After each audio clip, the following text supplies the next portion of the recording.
السلام علیکم سر.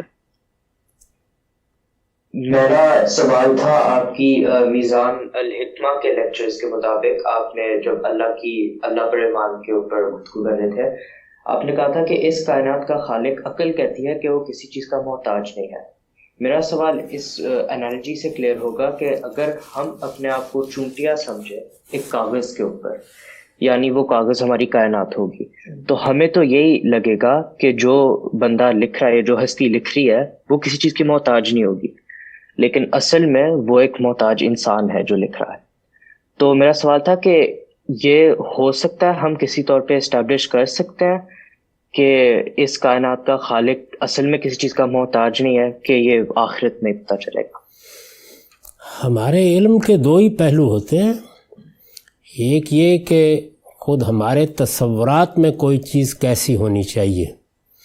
تو ہم جب خیال کرتے ہیں کہ یہ عظیم کائنات جس میں فاصلے اب ہماری سائنس نے نوری سالوں میں ڈھال دیے ہیں، جس کی عظمتیں کسی طرح گرفت میں نہیں آتی، جو اس طرح کی کائنات کا خالق ہے اس کو کسی چیز کا محتاج نہیں ہونا چاہیے. اور اگر وہ کسی چیز کا محتاج ہے تو ظاہر ہے کہ اپنے سے برتر کسی چیز ہی کا محتاج ہوگا، تو نتیجے کے طور پر وہ برتر چیز بھی پھر اس کی خالق بن جائے گی.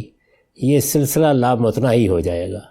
چنانچہ عقل یہی کہتی ہے کہ اگر ہم نے کسی خالق کو ماننا ہے تو یہ صفت اس میں ہونی چاہیے. عقل کا معاملہ یہ ہے کہ وہ مشاہداتی چیزوں سے متعلق تو کہہ سکتی ہے یہ ہیں، لیکن عقلی استنباط کی چیزیں جن میں انفرنس کیا جاتا ہے ان میں بس زیادہ سے زیادہ یہی کہہ سکتی ہے کہ ایسا ہونا چاہیے، یہی فلاں کے شایان شان ہے، فلاں بات مان لی جائے تو اس کا یہ نتیجہ ہی سامنے آنا چاہیے. عقل اس سے زیادہ آگے نہیں بڑھ سکتی. اس کے بعد ہمیں کسی جگہ سے خبر مل جائے تو چنانچہ جب اللہ تعالیٰ نے پیغمبروں کا سلسلہ شروع کیا اور اپنی ذات، اپنی صفات اور اپنے سنن کا تعارف کرایا تو اس میں یہ بتا دیا کہ تم سب اللہ تعالیٰ کے محتاج ہو اور اللہ ان سب چیزوں سے بے نیاز ہے. چنانچہ وہ سورہ جس کو قرآن مجید کا قلب کہا جاتا ہے اس میں یہی اعلان کیا گیا ہے کہ نہ اس پروردگار کا کوئی ہمسر ہے، نہ اس کی ذات سے کوئی ہستی بنی ہے، نہ وہ کسی کی ذات سے ہے، اور وہ الصمد ہے، ہر چیز سے بے نیاز ہے، لیکن ہر چیز اس کے سہارے کی محتاج ہے.